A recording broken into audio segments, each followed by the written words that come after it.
Guys, welcome back to the channel. Here's our second back-to-back trip to DeLand. Again, State Road 11, beautiful scenery. Hopefully you enjoy the shots. Hopefully you enjoy the audio. I mean, there's a few more interaction with us. We had a lot of fun. We love this town. Enjoy the video. If you like it, subscribe. See you around.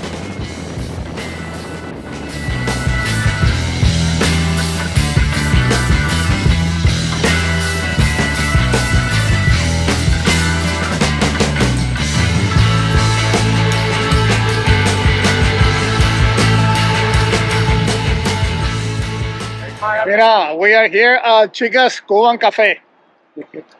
Mira, we just finished having breakfast. Acabamos de desayunar. Súper rico. Oh, yeah. Súper rico. Y- Cafecito to warm up. Y ya estamos más calientes. Y ahora sí vamos a... We feel like A seguir corriendo moto. like chicken breast defrosting.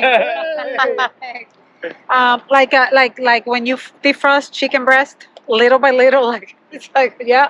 Ahí están las chicken wings. Yeah. Entonces, nos vemos. Mira, estamos en una tienda que se llama Chelsea.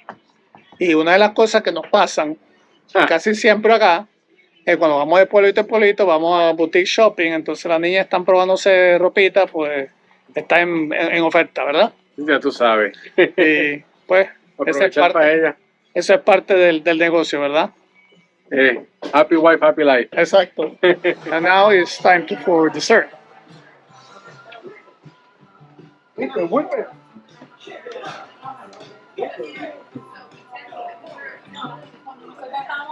Y entonces todavía seguimos de shopping. O sea, hay que mantenerlas felices a ellas porque hay que darle de comer, hay que comprar cositas. Mira, vale enseñar las cositas. It is what it is. Faltan los asientos para los hombres, para los esposos. Exacto.